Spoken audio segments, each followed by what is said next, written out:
Ladies and gentlemen, boys and girls, welcome to the Passive Income Attorney Podcast.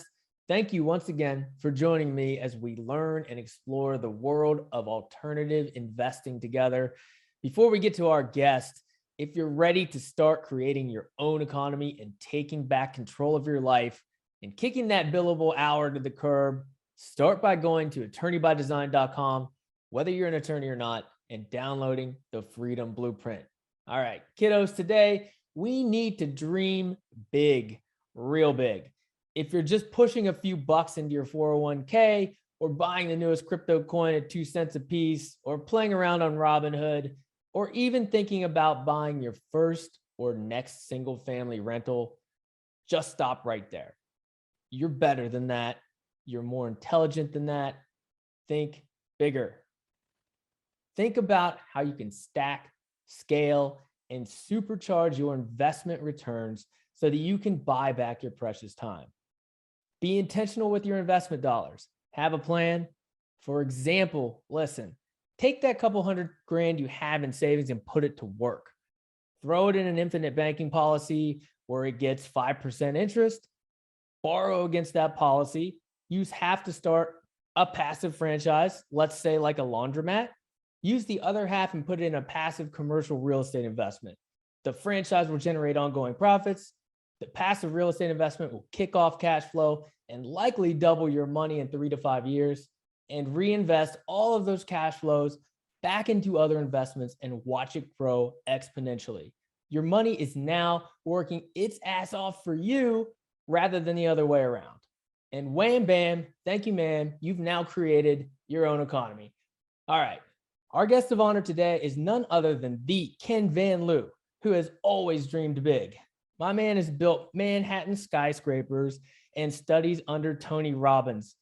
Ken is a titan in the world of real estate, responsible for over $1 billion of commercial construction across dozens of projects, and has forever changed the New York skyline.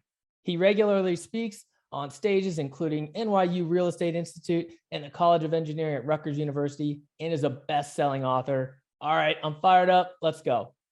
This is the Passive Income Attorney Podcast, where you'll discover the secrets and strategies of the ultra wealthy on how they build streams of passive income to give them the freedom we all want. Attorney Seth Bradley will help you end the cycle of trading your time for money so you can make money while you sleep. Start living the good life on your own terms. Now, here's your host, Seth Bradley. Ken, what's going on, brother? Welcome to the show. What's happening? How are you, bro? Doing great, man. Doing great. You're looking good over there. Looking good.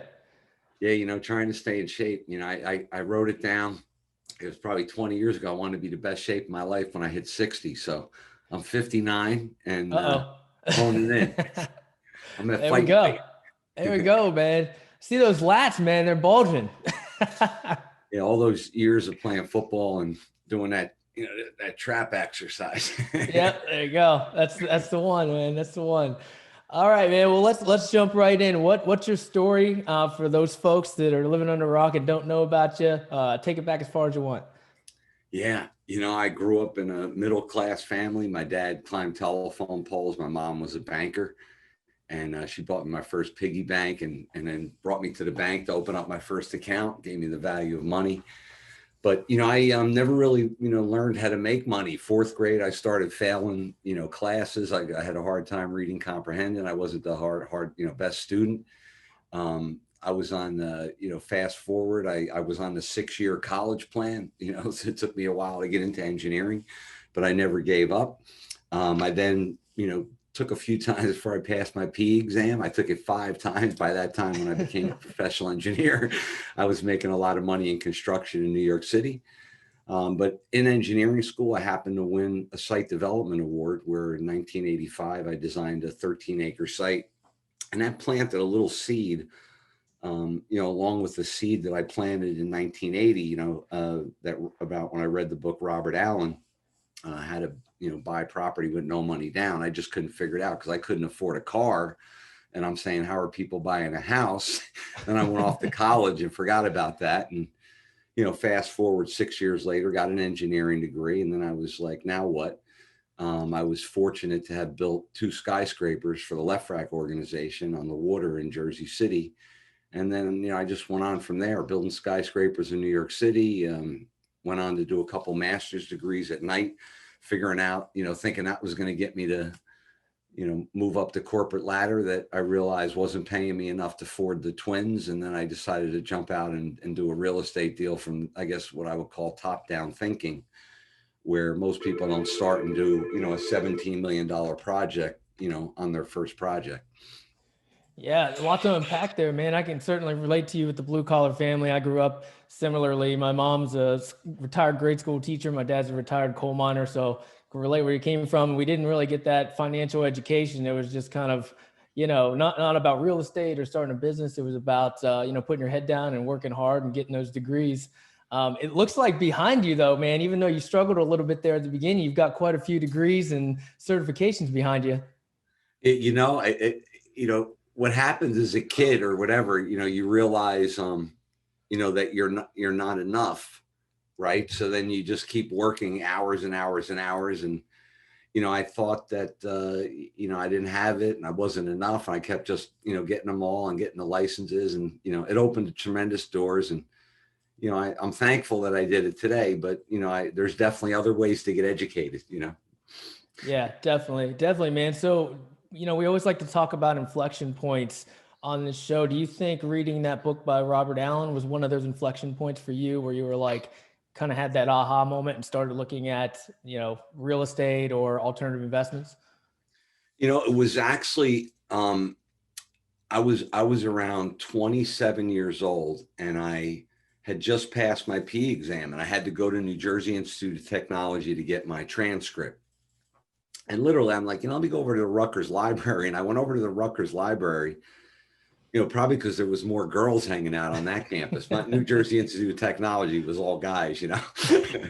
But anyway, I walk in and I see this book on syndication. I wasn't even sure what syndication. It said syndication and joint ventures. And I pulled the book off the, off the shelf, and I took it out and I started reading it. And the point that really the inflection point was in the first paragraph, it said, anyone can put a syndication together. They could be a builder, a doctor, a banker, a lawyer, a social worker.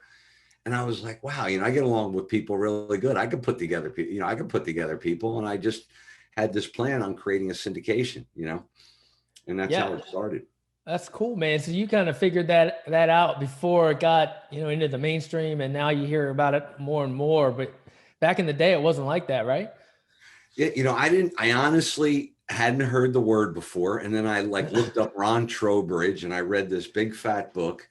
And, I kind of put it into my own terminology. I put 20 people together, and my first project out of the box was a $17 million development of 113 bed assisted living, 72,000 square feet. And because I had the building background, I was so fascinated that I had this project. I went and prefabricated most of the building out in Pennsylvania and had all the studs shipped in from Jersey, actually, and then the planking from Pennsylvania, and just erected a 72,000 square foot building. I think it was up in like 6 weeks. It was really crazy. That's incredible, man. You've got a crystal ball. I mean, you're seeing the assisted living, the syndications. It's like you're a step ahead, man. And the funny thing was, I didn't even know what a certificate of need was. When, I guess, I believe, and God's brought me down this path, to get here so I could help pay it forward to your listeners. And, let's, do something together. We've been talking about it. Yeah.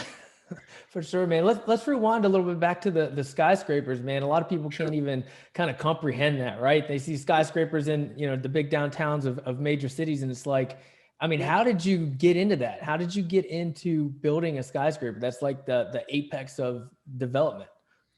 Yeah, great question. I was a hustler. So while going to school at night, I worked for an attorney doing construction claims. And literally, he opened up his office to me, which was just a great, great opportunity. And one day, one of his clients worked for Lear McGovern Bovis. Lear McGovern at the time, it was a big construction management firm, and they had landed the restoration of the Statue of Liberty. And he starts telling me this. I'm like, wow, what is this like big construction thing? I was a civil engineer doing construction claims. And he starts, just telling me about these fascinating projects. And I'm looking online and my eyes just like lit up. I was like, this is crazy. And he's like, I'm building this project in Poughkeepsie, New York. And I'm thinking about leaving one day, would you be interested? I was like, to build a project? I said, I'd move there in a heartbeat. I'm single, So the next thing you know, I moved to Poughkeepsie, New York, and I'm project manager, project super on this 32 unit condo coming out of the ground in the middle of the winter. And as I was finishing up that project, I had so much confidence. I'm 25 years old, just finished a building, like 23 years old. Told my wife, I saw this article in the paper, building a 10-year project on the waterfront. I find out a little bit about it. It was the Left Rack organization. I looked them up. They had built 88,000 apartments. They were redoing the whole waterfront. And I just called my wife with total certainty. It wasn't my wife, my girlfriend at the time. I said, I'm moving back to New Jersey. I'm going to be building a high rise on the water. She's like, hey, you're crazy. Sure enough, 2 weeks later, I had this job running two 33-story buildings. I was 25 years old on the water. And I literally, coming out of the ground, we were pouring a floor like every other day. It was a concrete plant right on the site. I could see 40 concrete trucks coming at me from across this major field. Looked like 2 miles away, but we had the whole waterfront. We had our own whole concrete plant. It was amazing. And when I finished that at like 26, 27, I went to work for another developer, and I did a bunch of buildings in northern New Jersey. And he became a mentor, and he says, if you really want to do this, you got to go to New York City and build high rises. He goes, you built one on the water. He says, go do that for 10 years and you can go anywhere in the world. And when I left that developer, I went and I worked for that company, Bovis. I went, years later, and I worked myself up the ladder from super to project executive. And then I jumped out and worked for some other big developers in New York City. And then that was about a 20-year period. So fast forward to 2001, I opened up my own company, 97 actually, but by 2001, we were at full gear. That's cool, man. What did that transition look like? Kind of going from, engineer to working your way up the ladder to then just going out on your own and actually having your own projects and running those things? Yeah, great question. I looked at it like this, so I started this engineering thing and I'm like, wow, I know how to design a subdivision. This is pretty cool. I can design the drainage and, I know how to understand it all. No one can bullshit me, and then I learned how to build a building and I was like, wow, this is pretty cool. I know how to build a building. And then it got down to, I didn't know how to finance them. And that's where the second master's degree came in at NYU. And then I kind of put them all together and I'm like, wow, if I could try this myself, that'd be pretty cool. And it was in 1996, I made a move to a small GC and I brought it from like 5 to 40 million. And then they wanted to become a women's business owned enterprise. And I said, that's not my path. And at that point in 97, I opened up my own company, but I wasn't quite ready. So it took almost till 99 of me kind of working at night and, getting the confidence to kind of break free. When I convinced my wife after a golf outing to take some money out of the piggy bank because I was going to quit my job and join a country club and raise money and develop a property. She thought I was nuts, but that's how it started. It was crazy. Yeah, that's interesting. I mean, going back to that time, it's tough to go from, getting that paycheck, especially when you've worked your way up to a high position, you're making a lot of money. And then you're like, I'm just going to go out and do it on my own. And then you're in total control of your own destiny, but those paychecks stop. And then you've got to make it on your own at that point. Yeah. That was a real eerie feeling. And I'll tell you how I, and you being probably a lot smarter than me with all those degrees over there. But, I just tried to break it down in the sense, my wife, I kind of merged all that together. I was making back in the day there, it was over 150 grand. I think I was probably up at like 170 grand, because they paid us a lot of money to run those big projects. And I said to myself, I still can't really afford, the diapers and the formula and the vacations and the lifestyle I wanted. So I always kept thinking, how can I earn fees? I didn't have a lot of capital. And, I just really created this system in my head where I says, if I could create this taxation filtration system, which I literally did, I drew it all out. I went to my accountant, my lawyer. I said, will I get in trouble if I do this? And they're like, no, but that's right on the fine line, but literally I had a C Corp where I said, if I take 100 grand in and I pay off a bunch of bills and then zero that out into an S Corp, pay all my bills and then zero that out into 2 LLCs. One was an administrative, one was me as a consultant. It was my wife and I. And then from there, pay off some expenses and actually pay our kids, which was legal. I ended up dumping in 100 at the top and paying taxes on 30 and literally lowering my need for money because everything was being paid at all these company expense levels. So I managed to live off 60 grand, use the other 40 to buy this 12-acre piece at, that 12-acre piece that I developed contingent upon approval. And with that 100 grand, I literally never looked back. It's pretty cool. Yeah. It's crazy what you can do with taxes when you own your own business and filter it through, LLCs and corporations compared to, if you're working for somebody, you're just paying your taxes and you're paying a lot, especially if you're making a lot of money, right? Yeah, exactly. Well, cool, man. What do you think are some of, you worked your way up, you started your own company, you built that out and been wildly successful. What are some of the sacrifices you think you had to make to kind of get that far, to be this successful of an entrepreneur? Yeah, the initial sacrifices, which took me a couple years to resurrect, was being away from my family. I literally woke up every day at 5 o'clock in the morning. Being a super on the job when the men were going up at the hoist at 6:30, the super had to be there like at 6. Stopping the trailers if you needed something done. They went up in the hoist, forget about it. That you weren't getting it done that day. And that's really getting up early, having that morning routine, believing in yourself, are some of the mindsets, going out there and just never giving up, Yeah. I mean, that exactly. And motivation, it comes and goes, right? I mean, some mornings you get up and it's rough and you're like, oh man, I don't feel like getting out of bed. I want to sleep in a couple more hours, and it just kind of comes and goes. I mean, what would you tell listeners are kind of the best way to achieve long-term success like you have, rather than just kind of being motivated today and having a really productive day, but instead being motivated long-term and just being able to be productive, over the long term? Yeah, I mean, first, you got to start with, a compelling future, and really, have a vision, and believe that you can create anything, anything is possible. I always believe that, two things that have really helped me out is creating a morning routine, getting up, a little earlier than everybody else. I got up at 5 o'clock in the morning. I always felt like, people strolling in at 8, I had a good 3 hours ahead of them. And then on top of that, is time blocking mastery. Like really, sitting down on a Sunday night and spending an hour about how you're going to block your time out to achieve the goals you want 5 years down the road. It's really about reverse engineering and having that clear vision on where you want to be 5 years down the road, and realizing like, what do I have to do today in order to get there for sure in 5 years down the road? Yeah, I love that, man. You've got to have goals, right? You've got to see what those goals are down the line, even your goals for tomorrow or next month or next quarter or 10 years from now. Have those goals and reverse engineer it and figure out what you got to do today to get there in the long run. Yeah, no doubt. Well, let's, I really want to know who's the real Ken Van Liew, man. What's kind of your passion and what makes you tick? What makes you get up early in the morning to, like you said, to get through all that stuff and to, keep pushing every day to be your best self? I mean, what really makes you tick? Yeah.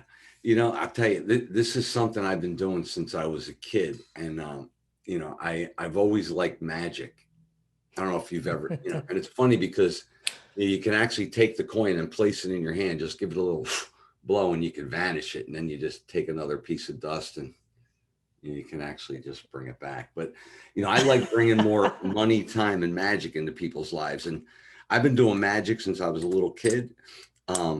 It wakes me up every day. I carry coins and cards with me every day. I have three amazing kids. My son is a U.S. intelligence Marine officer, black belt in karate and Eagle Scout. You know, I don't know where he came from, but you know, I know that he's, you know, he's serving our country. So that gets me up every morning. You know, I realized that I used to complain going to New York City being cold, but after learning a little bit about his infantry trainings and being out in the freezing cold with nothing and soaking wet, I'm not cold anymore. But you know, and then I have two wonderful daughters, and my beautiful wife that I've been with, married for 33 years and been with her for 39 years now, is really what gets me up. And you know, I have such a passion for real estate. You know, I have to, you know, force myself to shut it off. I just love working it, building educational platforms, helping others. You know, so, you know, I'm either developing something, looking to buy something, or coaching somebody, and, you know, balancing that out with the time blocking, you know, so that I have the 22% that I need with my family each week, and, you know, all that kind of stuff, because life never gets balanced. You know, you have to, you know, you got to get your business done, and you got to keep your priorities straight, which is family.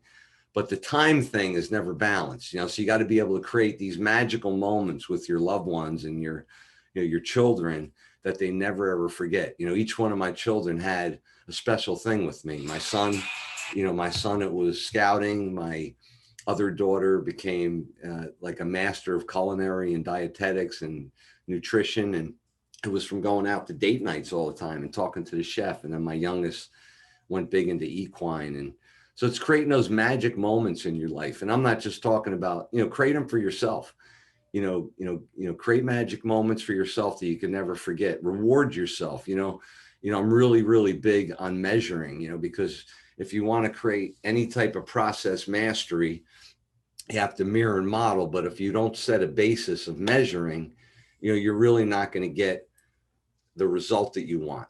You know, and a lot of the process mastery that you want is right in front of you, where people keep thinking, you know, you got to meet more people, you know, focus on who you already know and become genuinely interested in what they do, and listen at a whole new level of transformation, and you'll see things that you've never seen before. That's incredible, man. That's incredible. Let's go back to that point on balance. What do you mean by, because everybody always talks about trying to find balance, right? They're trying to find a work life, you know, family life balance. And you say that you can't really find that balance. Go into that a little bit more. What do you mean by that? Yeah, well, it's not that you can't find it, but with people think like there's that I'm going to have like balance in life. Like life is just not balanced, and life is not fair, right? Period. Right. You're going to swim with sharks. There's going to be people trying to take advantage of you. There's times where, you know what, I have to go get that money because it's going to take care of my family. So you have to like go away from your family a little while. So, you know, but you got to, like, if you don't know that it's being done by design, you create damage. It's like a bull in a china closet. Sometimes, you know, you're walking through, you know, crashing things, and, you know, entrepreneurs are a little crazy. You know, and if I knew that, and I'm sharing it now, that, you know, by design, you know, if you know, like I didn't have to like disconnect from my family and make them feel disconnected. I could have pre-framed them and said, hey guys, you know what, for the next 30 days, you're not going to see dad. You know, like we have the turnover, and I'm going to be getting limos home at night because I'm going to be, you know, pushing 600 guys till midnight so that we can turn over that skyscraper. And, you know, it was hard because then I would do school at night. You know, I'd work all day, 4 days a week. I'd go to school at night. And you know, I created that whole magic moment thing that I shared before because I was away for a long time. And I analogized myself as, wow, you broke a lot of those nice little, you know, knickknacks as you were going through the room. You know, now you got to go buy some new ones, you know. So, you know, I just shared that because, you know, you got to do what you got to do, which gets you out of balance, but you got to know how to maintain the balance, if that makes sense. You know, so like if you're cranking for, you know, 6 days in a row, you know, take, you know, if Sunday's not your day, take a Monday and go, you know what, guys, we're all going to go out to the zoo today and buy like big chicken, or just do something crazy that they will never, ever forget. And then you recharge your battery, right? you connect at this level that they will never forget. And like, everything's really cool, moving forward. It like reduces the friction. Yeah, I love that, man. It's hard to just I mean, you don't want to stay here all the time. It's like sometimes you've got to put a lot of time into your business because it needs that focus. It needs you there. It needs your time and attention. So you put all your focus and energy there, and then you run back across, and then you put all your time and energy with your family to create those magical all-in moments that you talked about. And then at least when you're, in your business, you're present, and when you're with your family, you're present. And I think that gets lost sometimes because sometimes you're spending time with your family and you're not really there. You're thinking about business, or you're in your business and you're thinking about your family. If you can figure out a way, like you said, to kind of create those magic moments with your family and then also focus on your business, you can be all in on one side or the other. And that's kind of its own way of balancing. Yeah. And that's something you're going to want to even reiterate, because it's even tougher now. We chatted upon it a little bit, how the world has changed. So a lot of people are working out of their house. And, you really don't want to get into, you want to, keep changing, be dynamic, and, don't get stuck in that, but it's all good. Yeah. Yeah. It makes it even more difficult. That's probably why you're back in the office hanging out with your general counsel. It's funny that you say it, because, I was looking, I'm like, wow, I have my workout, at my house now. I have my man cave, I have the podcast set up, I'm not leaving here much. So, I'm like, I'm going to the office. I got to get back into the routine, Yeah. I went to the city yesterday. I was hanging out with Bill Walsh. Manhattan's livening up again. And, things are just happening. So it's exciting. My girls are getting married this year. We got 2 weddings, and it's just really cool. Oh, awesome. Congratulations. Congratulations on that, man. Yeah. Well, let's jump into a little bit of, what current projects are you working on? And then I'd like to jump into the modern wealth building formula. Sure.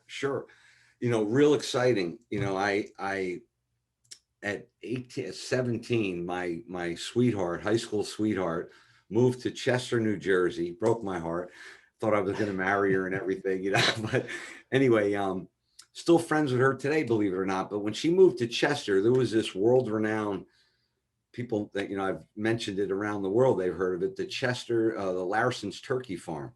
And I couldn't even really afford to bring her there, at 17 when I got my car, as you heard. I couldn't afford a car, and I didn't even elaborate too much on the no money down thing. But I ended up buying this 26-acre farm and developing it. So we're restoring this 100-year-old restaurant, but I was able to sign a 20-year lease with CVS Pharmacy, which I'm real excited about. And I have an affordable housing component, so that the city's kind of tied to working with us. And then we have a market rate portion, and then we have 20,000 square foot of medical office that we're going to be building, and that's real exciting. I just landed 28 acres in Little Egg Harbor, where today I was kind of laying out. I want to do some self-storage, some flex office. I'm also envisioning some medical office and one of those urgent cares that you've probably seen in your cities. I built one in Manhattan one time. And then I have another 13 acres in Bedminster that we're kind of still in conceptual planning. We were going to do an affordable housing play that we got knocked out of the box by the Kushner family. So it's nice to be close to the president and, all that kind of good stuff, or the former president, because they get the inroads on something. I was like, what? You got to be kidding me. But they had a property that they owned, and it worked out better for them. But we'll capitalize. Yeah, so we got a bunch of developments going on, and always looking for acquisitions, so, but deals are hard to find these days. So we're pounding the pavement, and, and that's what's happening.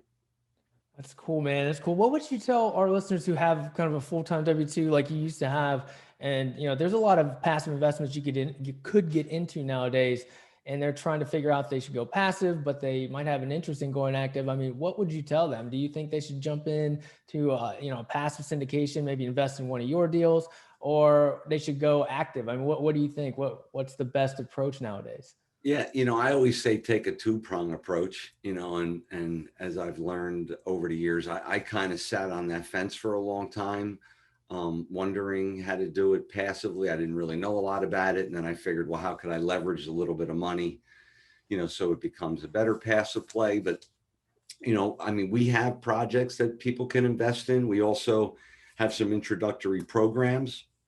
My financial freedom protocol, shows you hands-on investing in residential real estate, but it also gives you a passive perspective where if you were just a syndicator, for example, and you weren't like a hands-on fixer and flipper, that's something that you can look at. And I purposely reposition that program towards residential because I realized in my commercial world and trying to tell people to think from the top down, some people want to start from the bottom up, so I wanted to kind of, fulfill the gamut and have a spot where people can jump in the residential and see what I actually did when I was founder and CEO of Flippin' USA, where we did 137 deals in 1 year. And that's what the Financial Freedom Protocol basically is. It's my operations manual from Flippin' USA. And then I hope it to be, my brand one day, because I'm not going to be able, I'm not going to be alive forever, is the Modern Wealth Building Formula, which is really my formula on how I syndicated my first project and then how I proved it. Even did it on a skyscraper, after the assisted living in 2008 when we built 240 Park Avenue, and then proved it out in Flippin' USA, and that worked out real well. So, that's what we're proud of right now. Yeah. So what is the modern wealth building formula? Like give us an insider look at that. We'll drop a link for sure in the show notes, but maybe you can give us a little preview. Yes. It'll probably say, well, what's the difference from the old formula? And I guess, there are a lot of differences in the sense, related to mindset, because I came, from kind of a Tony Robbins background, and then I did a bunch of landmark education training, and I was an introduction leader, and I studied integrity for 13 weeks. And since then I've studied it and studied a paper that came out of Harvard, all about honoring your word. And, when you look at it from just a morality perspective, when you honor your word and always do the next best thing, it takes your integrity to, another whole level, and, I'm breaking my own pattern here on the question. What was the original question there? I'm sorry. Just tell us about, no worries, man. Tell us about the modern wealth building formula. So I went off on the integrity because, without integrity, nothing works, So, what I realized, in the modern wealth building formula, it was really this process on how I mastered real estate investing. And, it was I was telling you that it was about the mindset with the landmark education and the Tony Robbins and the Jack Canfield, that mindset about never giving up, continuous and never ending improvement. And, those were some of my mentors coming into play. But that thinking and training and, starting out with a Dale Carnegie course when I first got married, kind of all accumulated to like, what was I really doing? Like, how did I raise a family? How did I stay married for 33 years? How did I have a job with, a #1 CM firm? How did I start a business? And I started to think about when I built a skyscraper, I said, this skyscraper was like this extraordinary life I built because, the foundations would take 6 months. And then this superstructure, which I had a concrete company, was like your backbone. And, in order to weather the storm, you had to get the skin on real quick and put the roof on. And then you went into the finishes, and life was like an elevator, up and down, roller coaster, and then you had to, really polish your life and, get the heart of the matter and get the breathing going, the HVAC and the electric. And, it all started to come together where this modern wealth building formula, how to master real estate investing, was how I created this extraordinary life, and how there was an analogy to this building of the skyscraper thing. I was going to say, that's my next book, by the way, but, I realized that it was a system on how to find, fund, and facilitate real estate. And, I just looked at it and I was like, okay, I found my first deal very, differently than most people. It was through relationships of talking to, a friend who led me to an architect who led me to a dentist. Most people find a deal in the newspaper. I was talking to people in my field, just asking and creating possibilities out of conversation. And then I realized that, my funding thing, I didn't know what I was doing.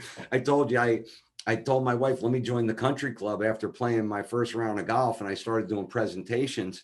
And the next thing you know, I was raising money, just in a different way than most people did. And I used to go to, back then, it wasn't even Staples. And I would do the board I would put the vinyl on there to show the graph, what the rate of return was. I had the little pointer. I wore my suit and tie, all cool and everything. And I was like, wow, this funding works. I raised $1.7 million and got a loan from the New Jersey EDA. And then I facilitated the process. So I was like, wow, this is not only like a financial freedom protocol, it's also a find, fund, and facilitate system. And that's when all these programs started coming out. And I started, delineating in my mind on how I can cover the full spectrum of real estate investing. And that's when we have residential, commercial, development, and masterminds. And we just started the Global Real Estate Investment Academy, which we're real proud. And that's going to be personalized training. So we got all kinds of things going on. That's awesome, man. Looking forward to checking that out. Yeah. This is kind of a selfish question, but because you have so much going on with, a wide diversity of different types of investments. I mean, turkey farms, apartments, skyscrapers, medical condos. What types of assets are you bullish on in the near term and in the far term?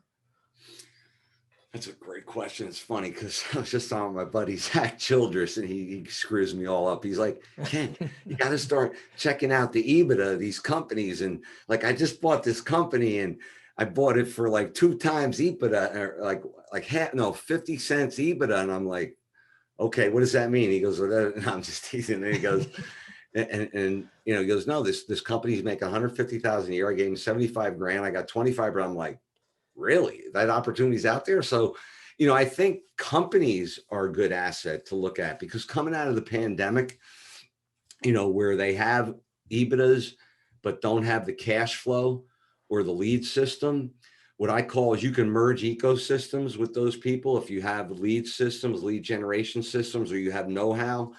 And now he's got me thinking about, wow, I have all these like trade contractors that are sucking wind. If I threw 50 here or 20 here, like who knows what that could lead to. So I'm now going to look at companies and, maybe mergers and acquisitions as some type of asset, view. But I always think real estate is something that you need to keep in. And, recently someone brought to my attention, precious metals and stuff. Not, this is all stuff that's not my bailiwick, but, now at my age, I guess I could start looking at that kind of stuff. And, people say I should invest in Bitcoin, but, my advisor's like, it really doesn't have any value. There's no, way to value it, so, I mean, who knows? I'll study that one day, Yeah, it's funny. I know a friend who actually started I think it's $10 million fund so that he could go out and buy businesses, buy the actual businesses. I mean, everything from, something in the service industry, like coffee shops, to gyms, to, online businesses. So I thought that was pretty interesting. Yeah. Great idea. I'd like to learn more about that. Yeah, definitely, man. Definitely, man. All right, well, let's jump into the Freedom 4. It's time for the Freedom 4. What's the best thing you do to keep your mind and body healthy? Yeah, I have to go back to, my alarm goes off at 5. I have a 30-minute get ready. And then at 5:30, I move for 50 minutes. And then right after that, I meditate. And after that, I'm pretty golden. I fuel my body and then not rush into my day. And, I designed my life after many, many years of getting up at 5 and rushing out the door to do that. But that keeps me sane. Yeah, definitely gotta have that morning routine. It's working, man. It's working. What's one life hack, it could be technology or otherwise, or just something in life you use to be your most productive self? Yeah, I have to go with, I read this article, it must have been 5-6 years ago. It was called The Secret Weapon. And it led me to a simple app called Evernote, which is like my information retrieval Bible. I have probably over 4,000 things at my fingertips at all times. And it's all categorized and tagged. So like at any moment, if I'm sitting in a parking lot and I got some dead time and I type in calls, like all my calls will pop up that I need to make. And that's kind of a little hack that I created with Evernote. And then, the other thing is I have this time blocking sheet, which people think I'm crazy, where like I look at every single minute of the day or hour of the day, 168 hours of the day. And what I've done is I've calculated the percentages of all the time that I spend. So when we talked about that balance thing, I could actually look at my time blocking chart and see that like, okay, I'm 11% on my spirituality. I'm 22% on my relationships. I'm 60% here. Okay. I need to adjust this. Yeah. And then, like I create like, this, now I'm creating a Fun Friday so I can start playing more golf. There you go. So I'm going to cancel it too. Do you do that manually or is there like an app or something for that? Nah, I just do it on an Excel spreadsheet kind of manually, because, and I do it maybe twice a year just to kind of look at that snapshot. Cause there was a time where, your relationships get strained. There was times where me and my wife, we talked about divorce, and it was like, we're only talking a half hour, like a week, or like, we were all like, it's like, because like, like I was never around, I was going to school. Like, why don't we create a date night, and then we started date nights on Friday, and we had super or soulmate Saturday. And then we had, Super Soul Sunday or whatever, so we created these things to do together, Yeah, that's cool, man. That time blocking was born right then. Yeah, exactly. And I got my Pomodoro, like little sand things on my desk, and, cause you can only concentrate usually for 20 minutes and then you're thinking about something else, so little things like that. Yeah. Yeah. What's one actionable step our listeners can do right now to start creating more freedom? Yeah, I would have to say, give yourself, wake up 1 hour earlier a day, because that's going to be 356 extra hours you're going to have this year. And if you divide that by 40, that's pretty substantial, almost 8 additional weeks, right? Even more than that you're going to have this year. And in 8 weeks, you could create an extraordinary life. Yeah, that's right. I mean, a lot of people think that they don't have enough time in the day. They're like, I can't learn about real estate investing. I can't learn about this new business. I've got a full-time job. I've got kids. I've got all this stuff to do. But, you can create time for yourself if you make it a priority. If you have to get up an hour earlier and get, 6 hours of sleep instead of 7 or something like that, do what you got to do, even if it's for a short amount of time, till you can kind of create that flexibility and freedom you need to accelerate your wealth and your happiness. Yes. All right. Last but not least, how has passive income made your life better? Well, it's definitely given me more money, time, and magic in my life. And I don't want to steal that phrase. That's my partner, Sean Callaghy. I'm the magician, but he has, he's a blind man. I may have told you he's a blind attorney, unblinded mastery. And, he's taught me some things recently, but passive income, when I met Sean, I realized how grateful, how blessed I was, because sometimes you forget, or you get hung up on, everybody's normal, on how much, opportunity and money I have and properties I own, and it was really about, how do I put more magic in my life? Now as grandkids are coming. And so I'm always looking at putting more magic and, but it really comes down to money, time, and magic in your life. Perfect, man. All right, Ken, really appreciate you coming on today. Where can our listeners find out more about you? It's real simple, kenvanliew.com. I have a free strategy session. Just click on the Discover How button. And you can get a copy of my book, all that stuff right on the website. All right, man. Thanks so much for coming on. Really appreciate it. Great having you. Yeah, Seth, it's been my pleasure. Thank you so much. All right, kiddos. That was Ken Van Liew, bringing the heat. Such a great guy, and what a resume he has. Major key, dream big. If you do what everyone else does, you're going to get what everybody else has, and you're better than that. You're smarter than that. Dream big and accomplish much. All right, let's start buying back some of that precious time. Let's start building some alternative passive income streams together. Go to passiveincomeattorney.com and join our Esquire Passive Investor Club. Until next time, folks, enjoy the journey. Thank you for listening to the Passive Income Attorney Podcast with Seth Bradley. Do you want more ideas on how to generate multiple streams of passive income? Then jump over to passiveincomeattorney.com for show notes and resources. Then apply for the private Facebook community by searching for the Passive Income Attorney on Facebook. And we'll see you on the next episode.